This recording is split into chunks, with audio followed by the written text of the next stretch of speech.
Hola, muy bienvenidas, bienvenidos a todos y a todas a un nuevo programa de Integrados, compartiendo con ustedes estos 10 años que estamos cumpliendo ininterrumpidos junto a ustedes y en este año de festejo, más que nunca en este formato doble de conversaciones integradas e integrados. Así que hasta las 10 de la mañana nos escuchás como siempre por el aire de nuestra querida Radio Universidad FM 89.1, www.fm891.com.ar, en cualquier parte del mundo donde estés nos escuchás, y si no, después vas a nuestro canal de YouTube, nos buscas como Integrados UNLAM y allí en Conversaciones Integradas aparece en nuestro formato también de audio y video, así que podés conocer a nuestros invitados, revisar sus escritos, conocer en profundidad sus CVs y demás, y toda la data de quien hoy nos va a estar acompañando.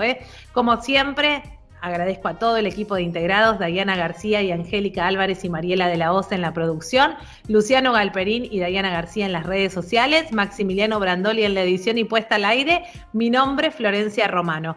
Hasta las 10 de la mañana estamos con Integrados. Gracias a todo el Departamento de Humanidades y Ciencias Sociales de nuestra universidad y a la Secretaría de Medios que hace posible, como te decía hace un ratito, que ya hace 10 años estemos con vos llevando este contenido. Hoy vamos a hablar de un tema muy interesante, un tema que está en boca siempre de todos y de todas, pero que falta todavía hablar mucho más y profundizar.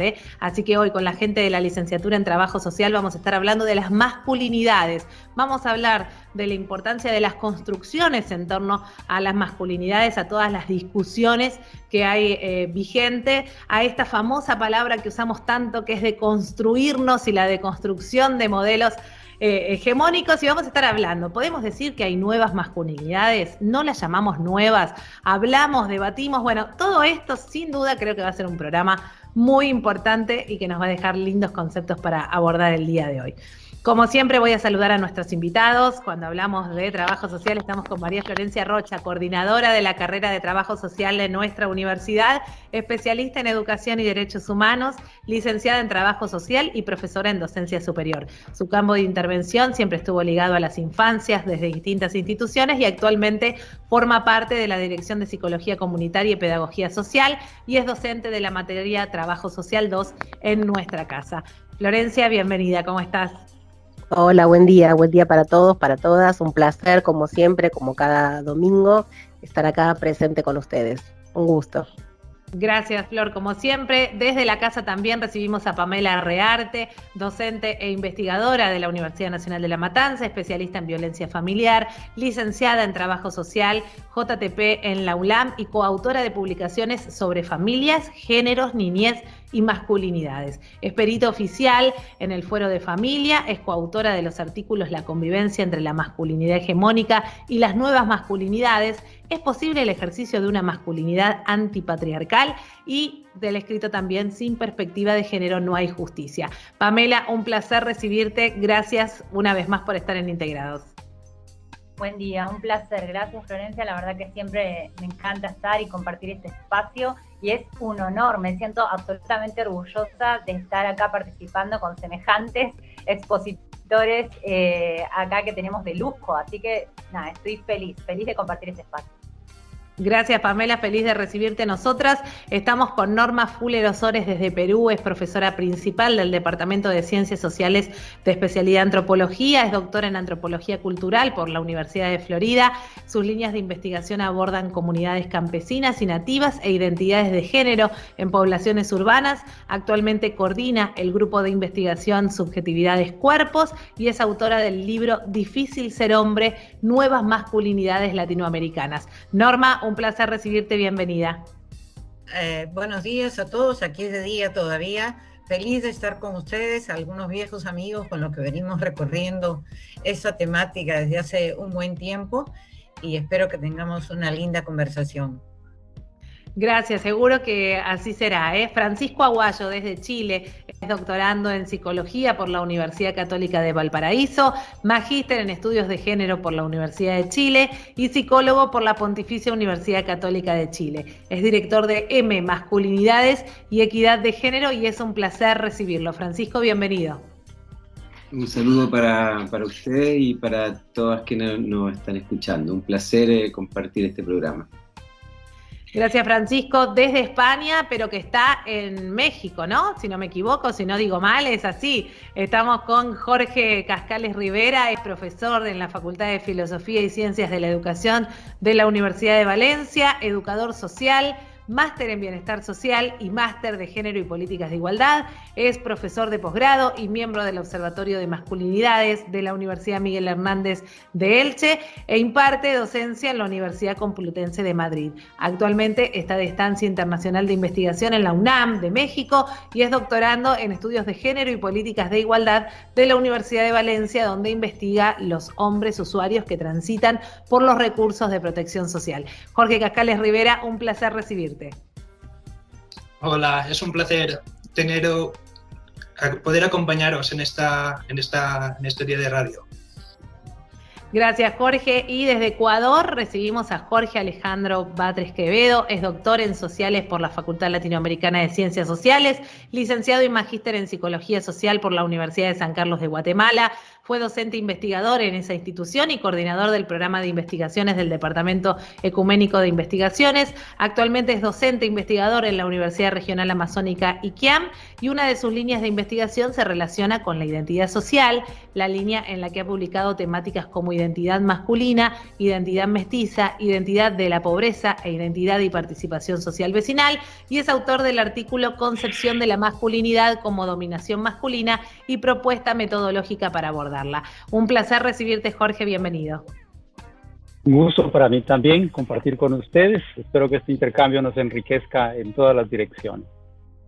Seguramente que sí. Bueno, Florencia, comienzo con vos, porque cuando planteamos, como siempre digo, y le cuento a los oyentes, los temas, sin duda este era un temazo, un temón, como decimos, para poder hablar, y realmente se ha hecho esperar, pero hemos tenido hoy a estos disertantes que nos van a poder contar realmente y que son especialistas en la temática, la importancia, Flor, de hablar de las masculinidades y la importancia también de haberlo traído este tema. Luego de haber hablado y abordado muchísimas veces la temática de género, hablando de los movimientos femeninos, de las mujeres, de aquellas primeras mujeres en interpelarse y en cuestionar su rol dentro de la sociedad, que lleva sin duda a que, bueno, se pongan en el tapete y se vayan también investigando y hablando, en este caso, las masculinidades.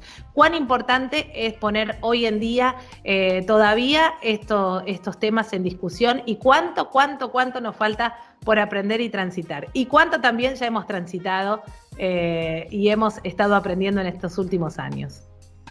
Sí, bueno, es lo que vos decías, ¿no? Un poco como consecuencia de las investigaciones que están realizando en género, surge también este nuevo tema. Para nosotros en Argentina es bastante reciente todo este tipo de investigaciones. Bueno, Pamela nos va a contar más, pero veo que en otros países está como mucho más avanzada la investigación en relación a masculinidades.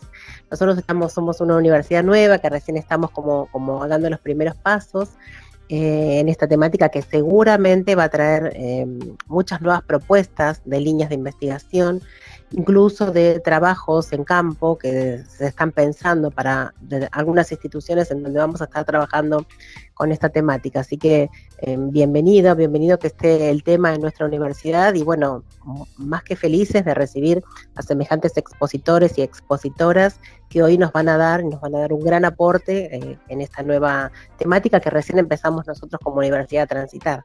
Así que deseosas de escuchar. Totalmente. Bueno, comienzo con quien quiera de los que está abriendo el juego para que nuestros oyentes, que quizás no son entendidos en la temática, ¿qué estamos diciendo cuando hablamos de masculinidades? ¿O sobre qué nos preguntamos? ¿O qué estamos investigando cuando hablamos de masculinidades, nuevas masculinidades, o cuando interpelamos el rol del varón en la sociedad? ¿A qué nos referimos? ¿Cómo podemos definir esta gran palabra que tiene que ver con las masculinidades?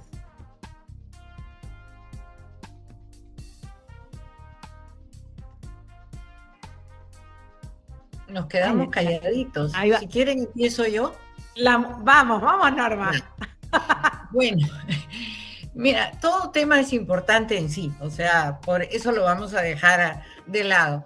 Porque, pero como lo veo yo y creo que mis colegas también, es porque es para entender que la masculinidad es parte de un sistema de género, en el que de relaciones de género, y también parte de un sistema de poder. Entonces, por lo menos en mi caso personal, yo mi interés era el feminismo y las mujeres, y de hecho caí en la investigación sobre masculinidad porque venía estudiando feminidad, y para entenderla bien necesitaba entenderla relacionalmente.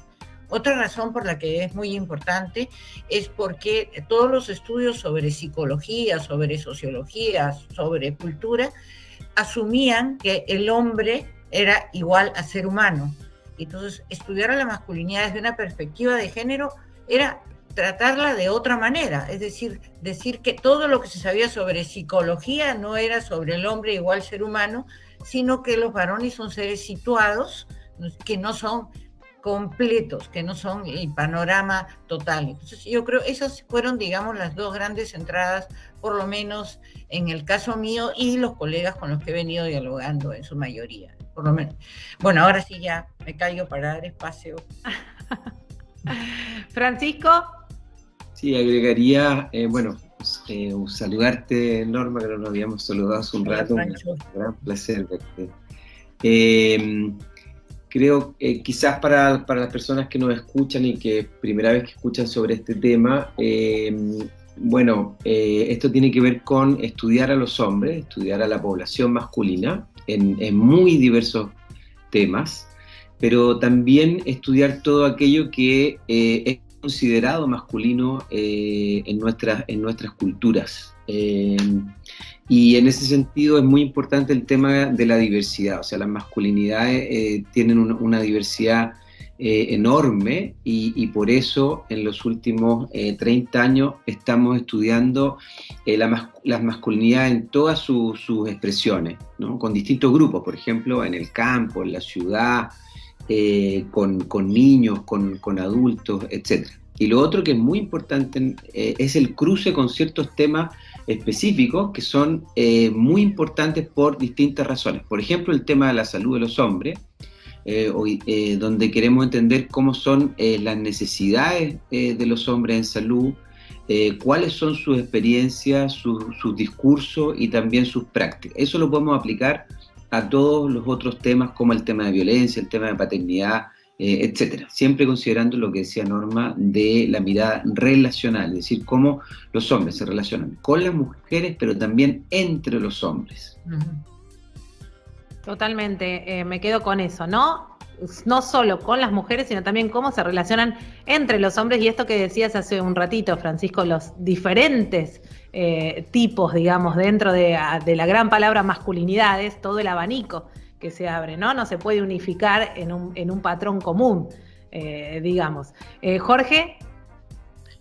La pregunta que planteas es muy central, que es ¿por qué investigar ahora masculinidades? Y creo, Norma y Francisco lo han explicado muy bien, pero también hay que añadir un poco por el momento y la coyuntura actual en la que estamos. Cada época conlleva una revolución pendiente. ¿Qué pasa? Los avances del feminismo, mi compañero José Ángel Ocebella siempre dice que las mujeres han subido por ascensor y nosotros los hombres subimos por las escaleras, ¿vale? ¿Y eso qué implica? Eso lo que implica es que el avance de las mujeres hace que los hombres nos tengamos que resituar dentro del orden social. Y además, todas las investigaciones que se han ido realizando, lo que han demostrado es una cuestión tan simple como que estamos construidos dentro de un orden social patriarcal que es desigual y que perjudica a las mujeres.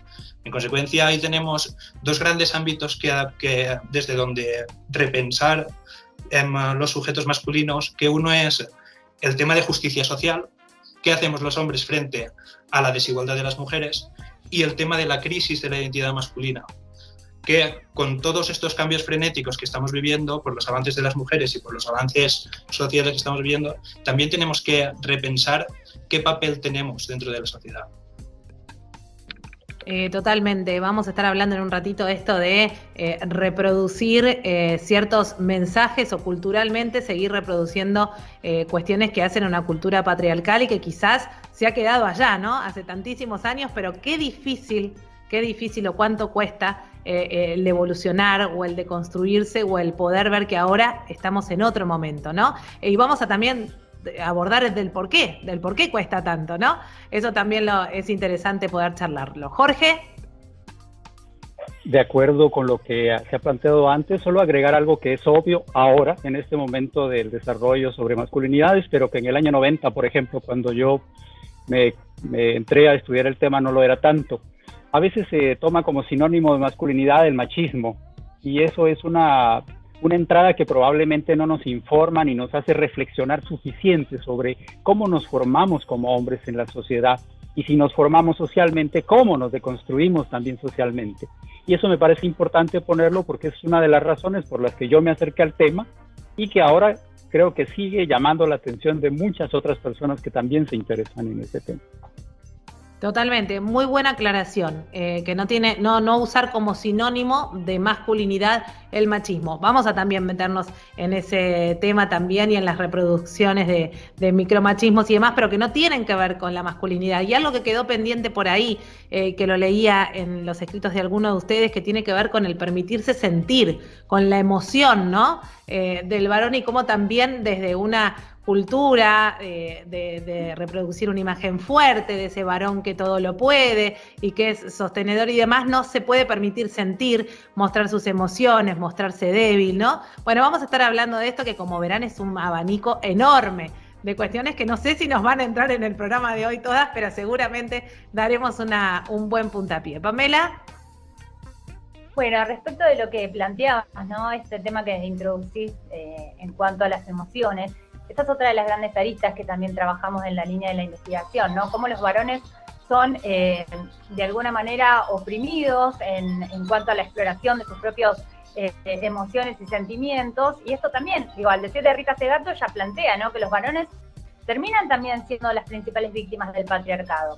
Y creo que estos movimientos feministas habilitaron, hicieron una tierra fértil para que de alguna forma estos varones que no se sintieron cómodos con estos mandatos sociales y con estos estereotipos de la masculinidad hegemónica hayan podido repensarse, ¿no? Hayan podido reflexionar acerca de por qué no esto, porque los varones están socializados desde muy pequeños en esta cuestión de no llores, el que llora es un maricón, los varones se hacen a los golpes, y esta socialización desde muy pequeños conduce a encontrarnos con varones en la vida adulta que no pueden mostrarse vulnerables, no pueden mostrarse débiles, o en realidad asocian, ¿no? Lo mismo pasa con la salud, esto que decía Francisco, ¿no? El tema de que los varones tampoco atienden a su salud de manera preventiva, sino ya cuando hay algún síntoma o alguna enfermedad. ¿Por qué? Porque están asociados a esta cuestión de la debilidad. Entonces me parece que esto es interesante, porque digo, prestar atención a todas estas cuestiones de género, primero se tiene que traducir en las propias prácticas, y nosotros desde el equipo, porque no soy yo sola, sino que es un equipo que conduce Claudio Robles, que también trabajamos en la investigación, siempre planteamos empezar las prácticas desde uno mismo, ¿no? Y cómo ir modificando esto, no solamente desde los discursivos, no solamente identificando estas relaciones opresoras de los géneros, por sobre las femineidades, ¿no? O por sobre otras formas de masculinidades que no se asocian a lo hegemónico o a lo tradicional, cómo poder ir transformando, porque transformarlo, y permítanme decir, desde nuestra disciplina del trabajo social, una de las cuestiones que tenemos como objetivo es poder ampliar los márgenes de ciudadanía, ¿no? Y prestar atención a esto, y también exigir y luchar por políticas públicas que atiendan las cuestiones de género, creemos que contribuye a ampliar los márgenes de ciudadanía. Y en nuestro país, si bien venimos, digamos, con investigaciones de manera incipiente, a nivel de políticas públicas hemos tenido leyes pioneras, como fueron la ley de matrimonio igualitario y la ley de identidad de género, que me parece que habilitan, ¿no?, a estas discusiones y que, como dije, amplían los derechos y los márgenes de ciudadanía. Totalmente, queda planteado el gran tema para seguir ahora desglosando. Recuerden que estamos hasta las 10 de la mañana en el aire de la radio de la universidad, FM 89.1, www.fm891.edu.ar. Allí nos encontrás en vivo en cualquier parte del mundo donde estés. Y si no, después nos buscas en nuestro canal de YouTube como Conversaciones Integradas, Integrados UNLAM, y allí vas a tener todo el material de acceso hacia el programa de hoy, y vas a conocer también a nuestros invitados. Estamos hablando hoy con la gente de trabajo social de la universidad y nuestros invitados sobre las masculinidades, y planteamos un poco así una apertura de grandes temas a poder tocar, y yo quisiera preguntarles a nuestros invitados, recién Pamela decía, ¿no? Estos varones que no se sintieron cómodos con la reproducción del discurso hegemónico, pero digo, ¿por qué tantos otros todavía hay tanta apatía, hay tanta, digamos, como descrédito o recelo al cambio y al avance femenino y hablar de estas nuevas perspectivas, de estos nuevos caminos? ¿Por qué todavía se sigue mirando a veces para otro lado?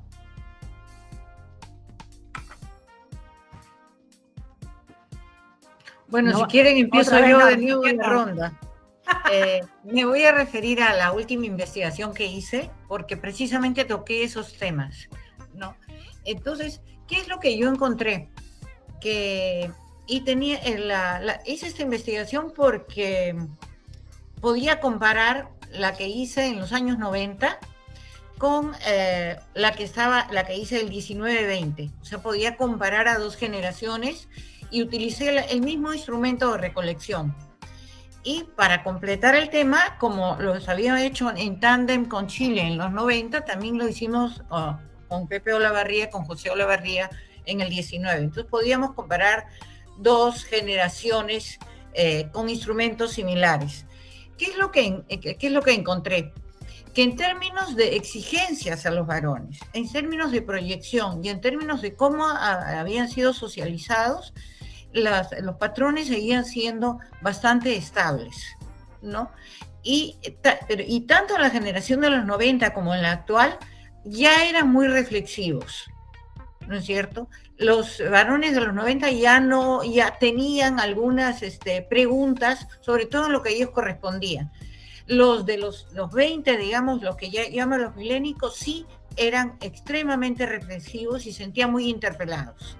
Entonces, ¿qué es lo que encontré? Una socialización que, a pesar de que los padres ya cuestionaban, que ya son padres que dialogan y que son cuestionadores, repiten los patrones, la mamá ocupada de la casa, aunque puede ser una madre profesional, y los padres, de todas maneras, con el peso de ser ellos los proveedores, aunque lo compartan, y esto lleve a discusiones, los hombres siguen teniendo que trabajar.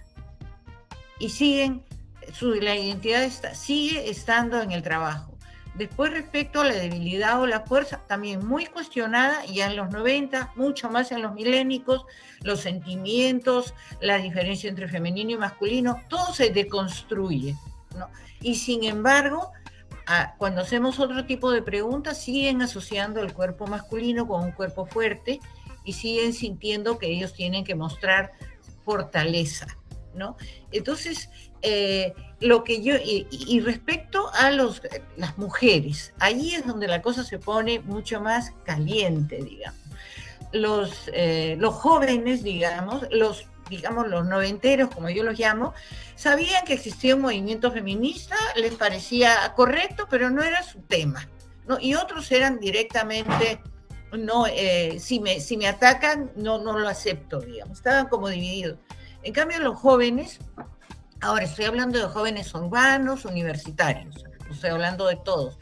Los jóvenes sí son muy abiertos al feminismo y, sin embargo, muy ambivalentes, ¿no? Por un lado, consideran que es de justicia, digamos, no dudan para nada de los derechos de las mujeres, pero se sienten muy interpelados y muchas veces injustamente, ¿no?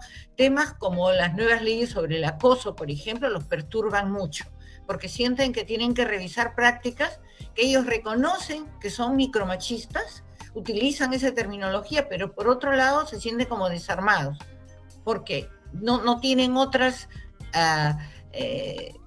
no saben cómo acercarse, digamos, ¿no? Claro. Cómo repensarse, ¿no? Y algo que a mí me sorprendió es que con respecto a los noventeros sí son bastante diferentes en términos de cómo enfrentan otras identidades sexuales, no tanto de género como sexuales, que no es lo mismo. Entonces, muy abiertos a la bisexualidad, a la exploración, a a relacionarse, sobre todo, que algo que en los noventeros era muy estable, es que, bueno, puede ser, yo los respeto, pero no me junto con ellos, algo así como que contagian, no vayan a pensar que yo también.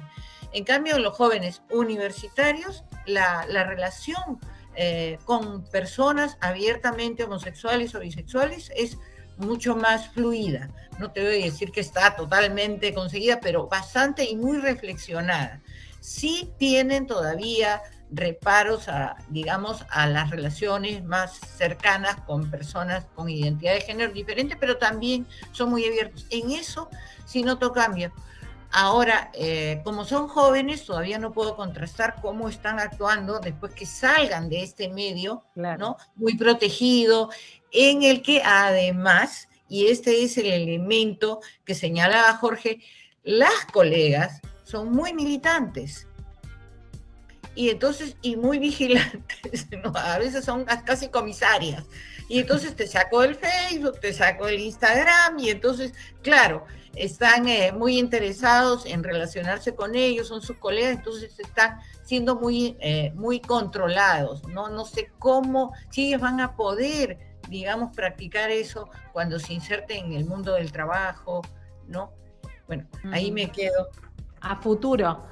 ¿Cómo será el luego? Eso es lo que no sabría decirte porque son muy jóvenes, ¿no? Claro, pero sin duda hay un cambio. Hay ya los niños y las niñas de ahora, sin duda serán otro estilo, tipo de masculinidad muy diferente a la que pueden tener nuestros padres, nuestros abuelos, ¿no? Y todo eso por el avance y por esto, por el repensarse, por los temores que da también, incluso estimo, repensarse o tener que replantear prácticas que uno lleva reproduciendo desde antaño y que casi instintivamente le vienen a la mente, y digo, el repensar y el replantear eso y las conductas puede generar mucho miedo o digamos como parálisis al comienzo, pero qué bueno poder darse el espacio para repensarlo y poder estar guiado para que sea realmente algo genuino, ¿no? Esto que vos decís, que luego se pueda llevar a la práctica, más allá de la teoría, que luego cuando haya que aplicarla, se pueda aplicar de una manera realmente sentida, ¿no? Jorge Alejandro, que tenías ahí levantada la mano hace ratito. Gracias. Esa misma pregunta hecha en los años 90, por ejemplo, me condujo a mí a la frase que me motivó, que en un mundo donde todo es verde, el verde no existe. En un mundo patriarcal, la masculinidad no es una pregunta, ¿sí?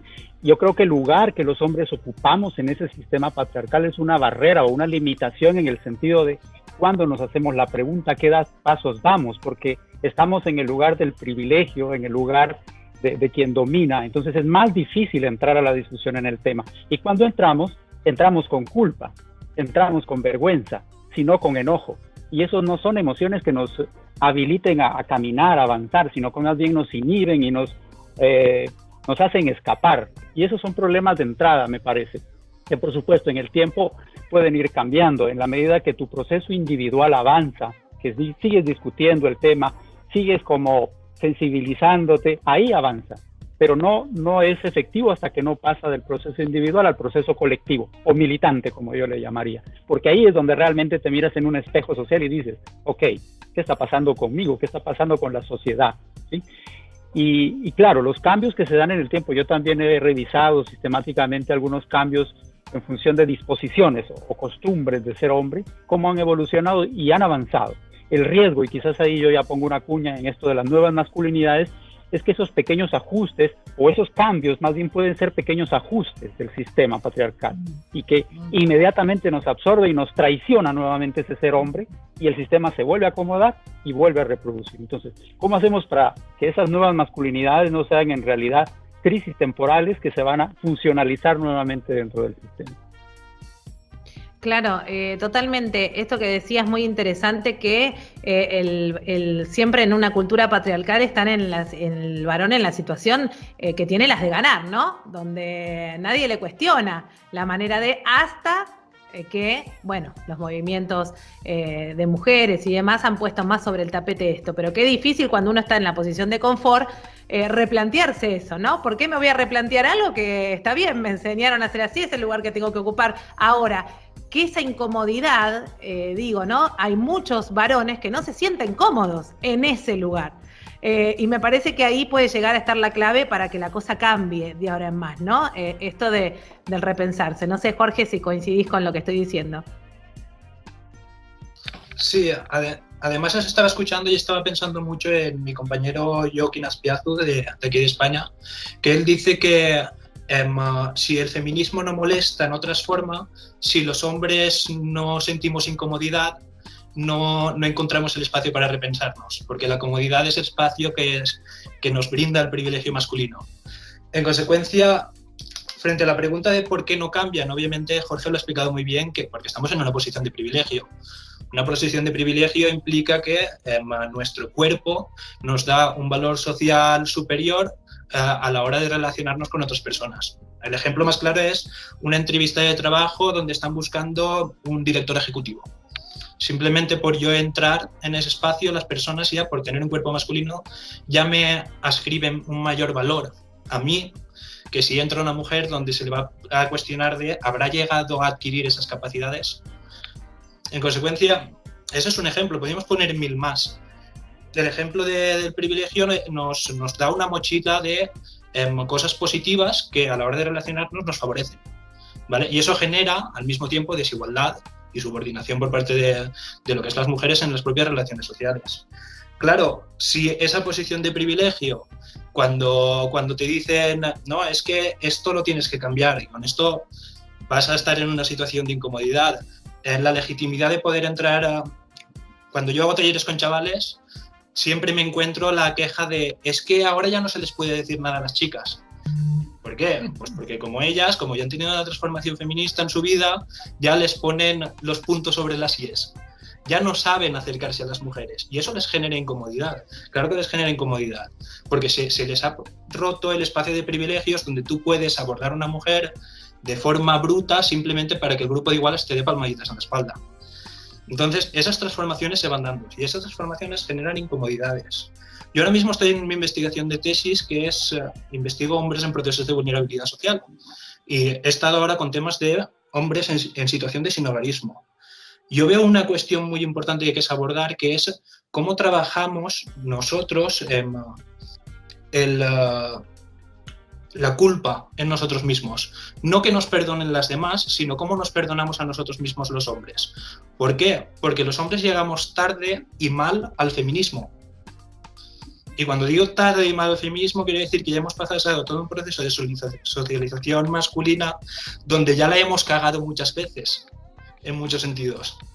¿Vale? Entonces, claro, esas cuestiones que tocan las emociones, pero que también tocan el cómo construimos la relación con la otra persona, pero también tocan cómo nos organizamos socialmente, están muy inmersas en esas resistencias que tú preguntabas al inicio de la cuestión de el por qué no cambia, ¿no? Es más fácil decir no, esto no es verdad, que decir, no, tengo una responsabilidad, algo que tengo que cambiar.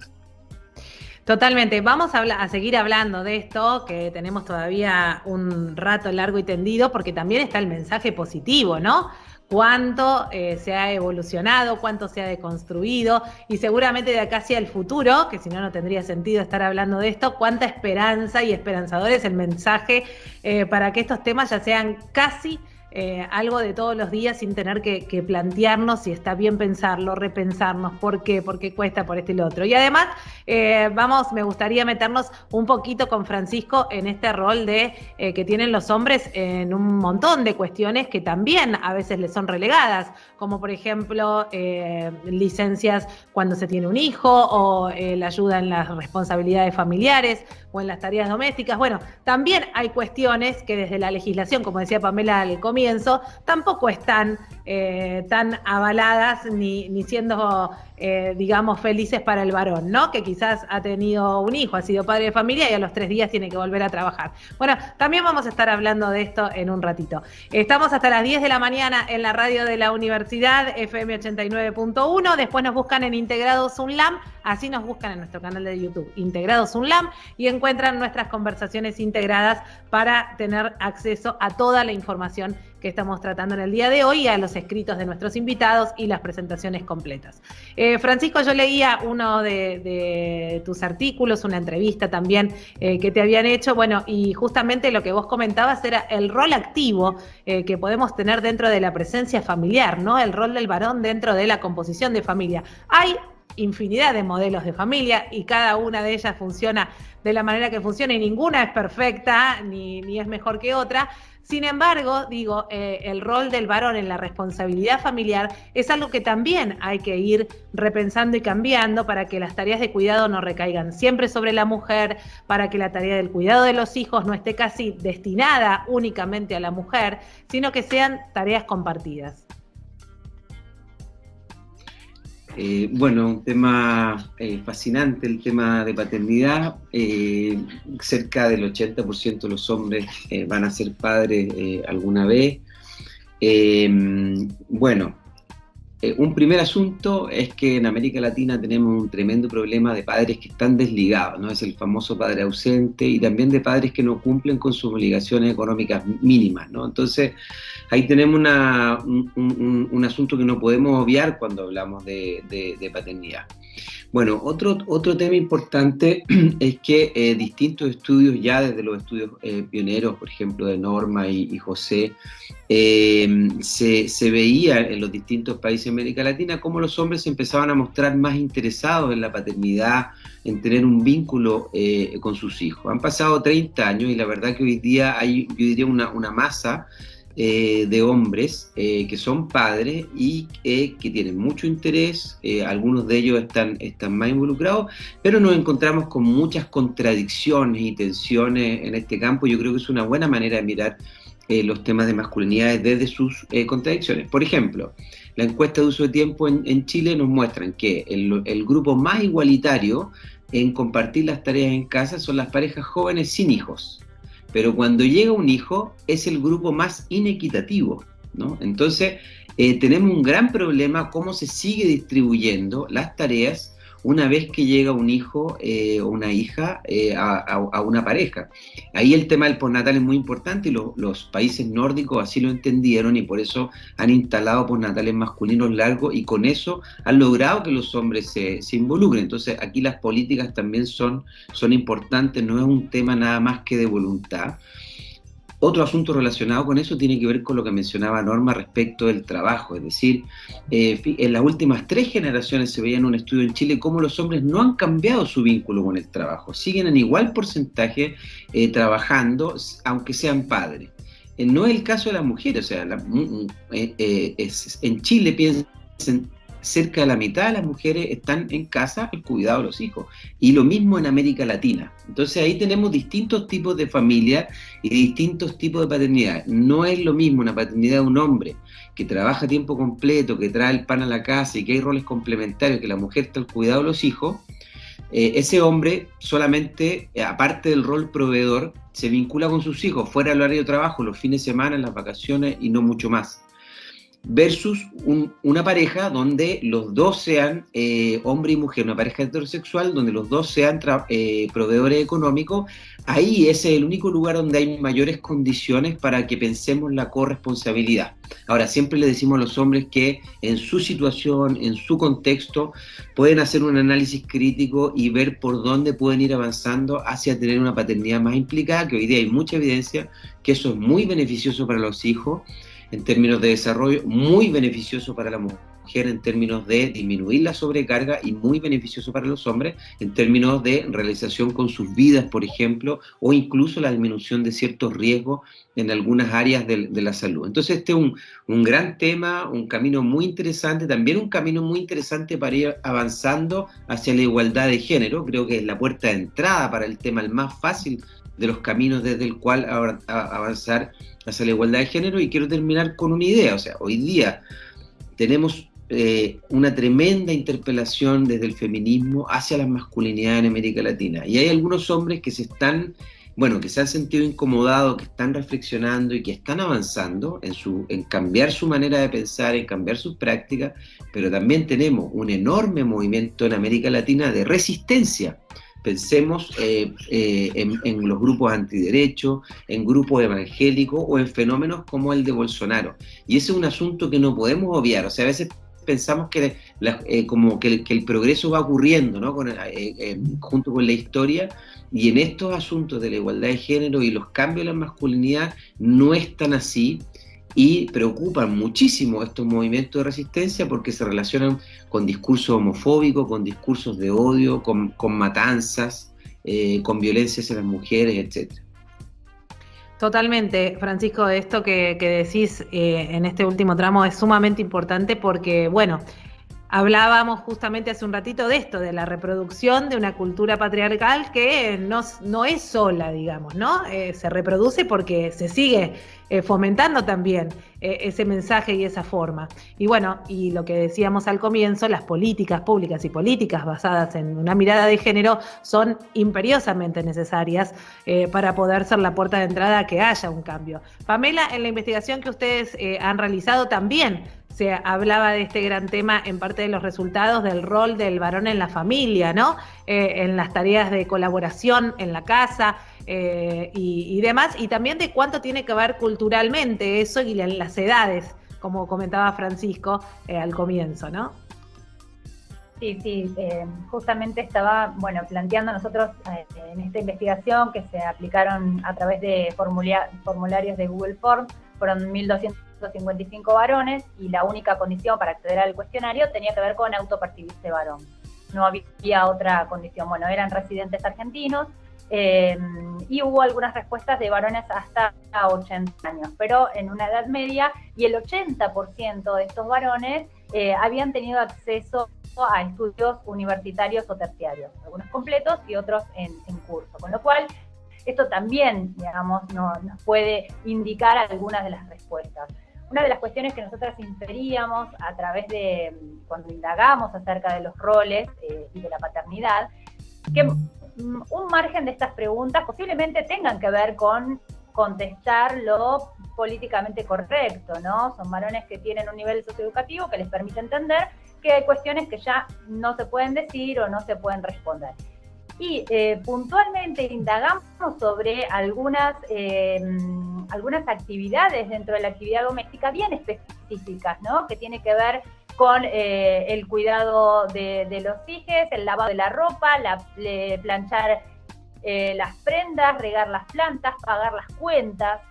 Y por un lado lo que notamos que si bien, y en esta esperanza que vos querés plantear, Florencia, hay un gran porcentaje de varones que se compromete, que dice comprometerse con estas actividades, lo que vemos es que en el porcentaje, mayoritariamente lo que observamos que la actividad que hacen estos varones fundamentalmente es el pago de cuentas, ¿no? Que de alguna manera lo podemos seguir asociando a este rol de proveedor y a esta actividad más masculina de poder organizar la economía. Y también notamos un cambio en estos varones que están conviviendo y ejerciendo la paternidad y aquellos que no, ¿no? En estas cuestiones coincidentes con lo que decía Francisco respecto de cómo cambia la dinámica familiar una vez que llegan los hijos. Claro. Y otras de las actividades, y otro dato por ahí interesante para compartir, era el cuidado de familiares enfermos, ¿no? Esto también seguía estando a manos de las mujeres. Muy poquitos varones, creo que alrededor del 20%, decía que podía llegar a comprometerse en el cuidado de familiares enfermos, ¿no? Entonces me parece que esto también sigue como destinando. Pero sí es cierto que hay un mayor involucramiento de estos varones en algunas de las actividades de la vida cotidiana. Y otra de las cuestiones que nos permiten inferir que puede haber una ruptura con esta cuestión de la inexpresión emocional de la que venimos hablando, es que nos sorprendió que casi con un 80 y pico % de los consultados decían que el trato con sus hijos tenía que ver con que acompañaban, ¿no?, emocionalmente y conteniendo la crianza de sus hijos, más allá de la ayuda de las tareas escolares y demás, como que se comprometían efectivamente. Dijimos, bueno, quizá acá hay una ruptura. Pero en este cruce, además de variables y demás, lo que también observamos es que hay un margen de preguntas que dista el decir con el hacer, ¿no? Cuando cruzamos lo que piensan y lo que dicen, que está como políticamente correcto, pero después a la hora concreta de la práctica, quizá ahí disminuye un poco ese porcentaje, ¿no? Totalmente. Y ahí me parece que viene el gran desafío, ¿no? El que toda esta teoría y esta formación que se va haciendo y estas conversaciones y este repensarse, más allá de la teoría, se lleve a la práctica. Les quiero dar la palabra a cada uno de ustedes y voy a terminar con Florencia, que siempre ella va tomando nota y te hace unas síntesis divinas de todo lo que hemos trabajado en el programa, pero me gustaría que cada uno de ustedes tenga 2-3 minutitos para decir lo que quiera dejar en claro sobre este tema de las masculinidades, y siempre me gusta a mí cerrar con esto que planteo siempre un poco esperanzador, porque imagino que para eso profesionales como ustedes siguen investigando y siguen hablando y tienen la esperanza justamente de esto, de que todo lo que se teoriza se pueda llevar alguna vez a una buena práctica. Así que Norma, como todos los bloques, comienzo con vos en darte la palabra en estas conclusiones finales. Bueno, ahí voy. Hay una frase de un clásico de los estudios de género que dice su monótona regularidad. Y algo que me ha sorprendido en esta última investigación es la monótona regularidad de la masculinidad y las masculinidades, porque es cierto, hay que decir que son muy, muy diversas entre ellas, ¿no? La importancia de la competencia entre varones, no necesariamente con mujeres, sino la competencia entre varones y la necesidad que tienen de reafirmación porque siempre se sienten cuestionados. Y eso yo no creo que sea un tema que venga de ahora. Ahora ha tomado otras rutas, ¿no? Frente al feminismo y al movimiento LGBTIQ o no binario. Pero la masculinidad, al ser una posición de prestigio y de poder, siempre ha sido cuestionada al interior de los varones. Entonces encuentro esa monótona regularidad en esa necesidad de competir, de reafirmarse, en la centralidad del trabajo que compite con posibilidades de cambio. Yo creo que el tema del trabajo es lo que más estable es en la identidad masculina y que hace que las relaciones dentro de la familia, digamos, y del cuidado se tiñan de eso. O sea, yo encuentro, por ejemplo, que sí, efectivamente, los hombres están ahora mucho más dispuestos discursivamente, ¿no?, a participar de las labores del cuidado, pero cuando interrogo a los jóvenes que hacen sus padres, que también son jóvenes, pues ellos, hay una enorme variedad, pero toda esa variedad depende de cómo los padres estén insertos en el mundo del trabajo, ¿no? Y no quiero entrar en detalles sobre cómo se dividen las tareas domésticas, que también implica lo rutinario para las mujeres y lo más, digamos, ciertas tareas identificadas con la masculinidad, con lo masculino. Entonces es como que es una identidad que está cuestionada, pero yo me pregunto si el cuestionamiento de las mujeres, que tampoco es nuevo, del feminismo y de las otras masculinidades, no es una, digamos, condición de la masculinidad misma, que por ser una posición de poder va a estar siempre cuestionada, porque los ejes centrales, digamos, cierta manera de vivir la sexualidad, que también está revisada, pero sigue siendo muy afirmativo, la competencia entre varones y la articulación en torno del trabajo que permea toda la manera de ser masculinos, no hace que, yo me pregunto si se trata de nuevas masculinidades o de construcción de las masculinidades, y yo iría más por lo segundo, como una digamos, una definición de los tiempos en que estamos, en que efectivamente la masculinidad es un tema que se entrelaza con muchos movimientos sociales y en el que sí hay varones, obviamente, porque también están oprimidos por el patriarcado, que se van a unir a estos movimientos. Gracias, Norma. Jorge Batres Quevedo. Gracias. Bueno, es complejo intentar cerrar en un tema que queda abierto realmente para la reflexión, pero lo que a mí me ha motivado mucho en este tema es no fiarnos mucho de las estadísticas de las excepciones. ¿A qué me refiero con esto? Que muchas veces nos centramos en aquel pequeño grupo de hombres que está cambiando y lo llevamos a una generalización de las masculinidades están cambiando. Eso me hizo a mí alejarme un poco de las excepciones e irme a la norma. Y para eso tú evalúas estadísticas sociales en cada una de las disposiciones que caracterizan el ser hombre, por ejemplo, el trabajo, ser padre, la heteronormatividad, y ahí puedes meter otras variables e indicadores, y realmente los cambios ya en una mirada panorámica son más lentos y más complejos. Y creo que te trazan un horizonte mucho más amplio también de trabajo, cuando tú ya te planteas, listo, ¿qué hay que hacer? ¿Cómo lo hacemos? Tienes ese panorama más amplio, puedes tomar decisiones quizás de más largo plazo y replantearte las metodologías de cómo estás haciendo las cosas para decir, bueno, llevamos 25 años trabajando en talleres de sensibilización, ¿qué hemos logrado? O cómo podemos transformar esas metodologías para intervenir. Porque al final es eso, llevarlo, como tú decías, no que se quede en libros, en conceptos, sino traducirlo a prácticas concretas, a militancia, a transformación individual. Y ahí la pregunta que todavía me desvela por las noches es que yo tengo claro que comienza por renunciar a privilegios. Ahora lo llevo a lo concreto. ¿Y eso qué significa? ¿Cómo se hace? ¿Cómo lo hago yo como hombre? Y ahí estoy con algunas respuestas, pero creo que es una pregunta abierta también. Y muchas gracias por la participación. Gracias, Jorge, clarísimo. Pamela.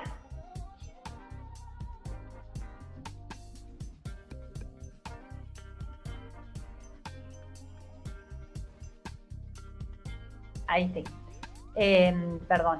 Bueno, una de las cuestiones que es interesante para seguir pensando, ¿no? Que este sistema más que patriarcal es heterosis patriarcal, y desde este ángulo, digo, tenemos un poco que mirar.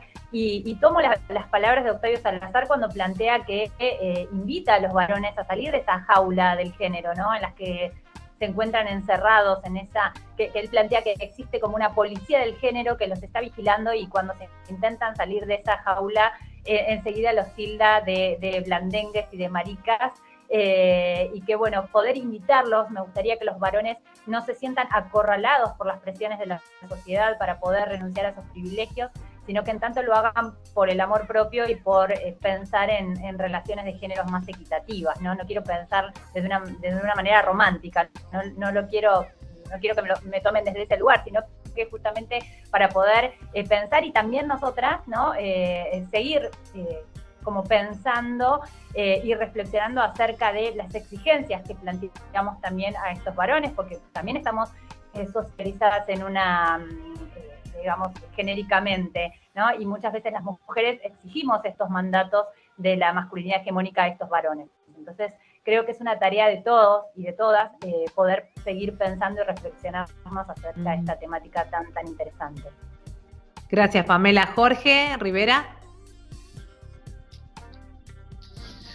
A ver, es un placer escucharos a todas y a todos, porque os voy escuchando y voy reconectando con cuestiones pasadas también de mis inicios. Tal cual comentaba Jorge antes, el tema del momento que está ahora actualmente, planteándose los privilegios, el cómo yo empecé haciendo una investigación de esos grupos de hombres y ahora he transitado a trabajar más desde la intervención social con esos hombres, porque necesitaba ver no esos hombres que ya están implicados, sino los otros, que no solamente no están implicados, sino que no llegan porque su situación de vida es precaria, es vulnerable, es excluida. Entonces, claro, creo que una cosa que sí que hay que poner encima de la mesa es el potencial del trabajo social y de la educación social, también la sociología, lo que son las ciencias sociales,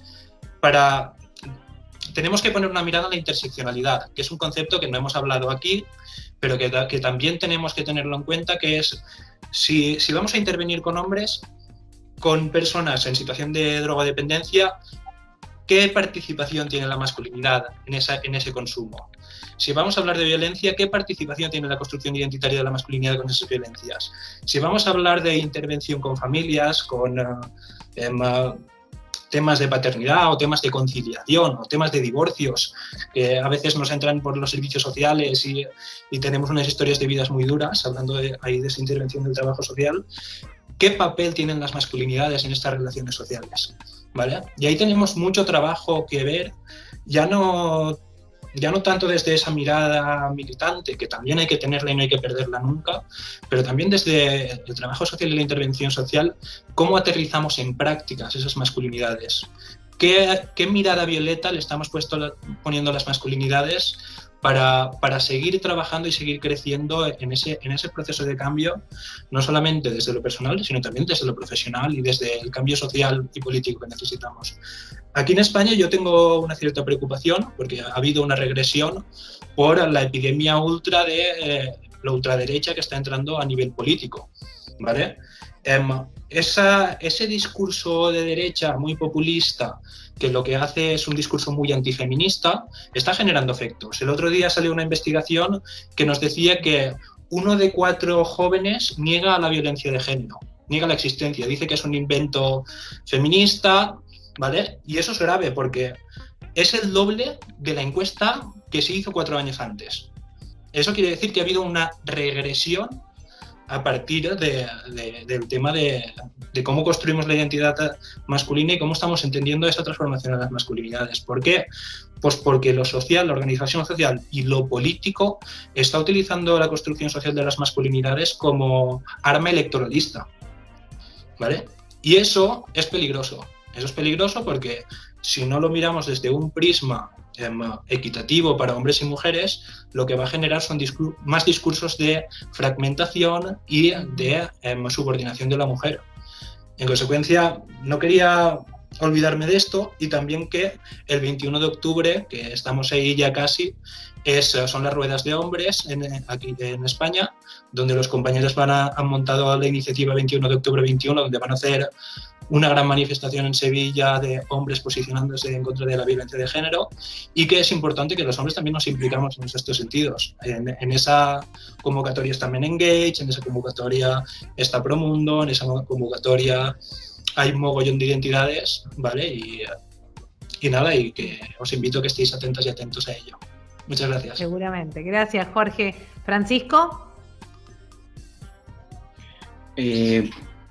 Bueno, me parece que estamos en un momento fascinante, digamos, en términos de los avances del feminismo y todos los temas que se han abierto en términos de igualdad de género.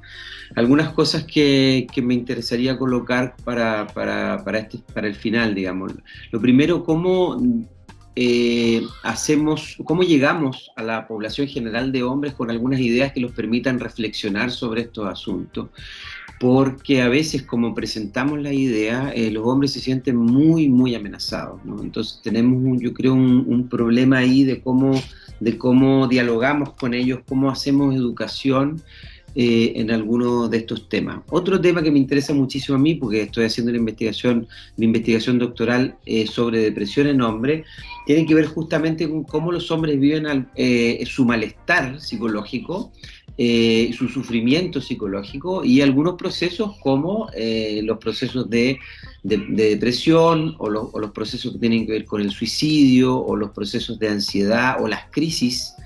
Por ejemplo, frente a algunos de los casos que he entrevistado acá en el estudio cualitativo que estoy haciendo en Chile, son hombres, por ejemplo, que han sufrido quiebres de distinto tipo o que han sufrido violencia. Ya sea violencia homofóbica en la adolescencia o que más recientemente han sufrido acoso laboral. Necesitamos más estudios en América Latina sobre estos asuntos y también más estudios con poblaciones específicas. Ahí los países del mundo más avanzados, en mi opinión, son Australia y Canadá, que tienen una gran producción de estudios con poblaciones rurales, indígenas, con adolescentes, con distintos grupos, en distintos grupos también económicos, con portuarios, con mineros, etcétera. Entonces hay un gran desafío todavía para ir avanzando y cómo vamos entendiendo las necesidades específicas de los hombres en estos distintos grupos. Por último, quiero decir que también cómo vamos avanzando en términos de comunicar estos asuntos, en términos de plantear que los avances en igualdad de género son beneficiosos también para los hombres. Como les decía, los países nórdicos esto lo han entendido muy bien y, por ejemplo, en 50 años de avance en esos países, con entre otras medidas con postnatales masculinos largos y una gran política de democratización de las relaciones de género en el hogar, tienen hoy día mucho mayor bienestar psicológico, menos divorcios, mejor salud mental en mujeres y en hombres, entre otros temas, ¿no? Entonces yo creo que tenemos que preguntarnos cómo desde las políticas también vamos avanzando en términos de igualdad de género, pero involucrando a esta mitad de la población, que son los hombres. Gracias, Francisco. Y cierro con vos, Florencia, que siempre nos dejas ahí tu vista, tu pensar y tu observación de toda la charla. Bueno, un placer enorme haber compartido este espacio. Otra vez se los digo, muy ricos todos los temas que estuvieron surgiendo. Se me ocurren un montón de palabras, de preguntas nuevas para seguir pensando en esto. Pero como esperanzador, que es un poco lo que decía Flor al principio, les cuento que yo trabajo en escuelas primarias, con niños, niñas pequeñas, y hace poco se cuestionaban las nenas sobre el uso del espacio público en el recreo. Eso me pareció por demás interesante, porque bueno, ellas se planteaban esto de que cómo los varones podían jugar en el patio al fútbol, por ejemplo, y ellas tenían que estar en un costadito mientras los chicos usaban este gran patio y ellas no tenían esta posibilidad. Y bueno, eso fue como un detonante para empezar a hablar, ¿no? de quiénes podían y quiénes no usar estos espacios compartidos, y cómo entre los mismos chicos y chicas se fueron saliendo unos debates muy interesantes sobre quiénes podían y quiénes no, y quiénes podían resignar privilegios, y por qué los varones podían jugar libremente al fútbol y las chicas no podían usar estos lugares. Así que yo creo que nuestras infancias vienen como con otro chip, digo yo, ¿no? Vienen como con otra información y vienen como cuestionándose otras cosas que van a hacer que estas masculinidades vayan regulando y vayan viendo, ¿no? Por dónde ir expresándose, de manera que tengamos todos una convivencia mucho más armónica y saludable. Por supuesto, faltan políticas sociales, faltan políticas públicas en relación a esto, seguramente. Hay que aplicar la ley de ESI en las escuelas, seguramente.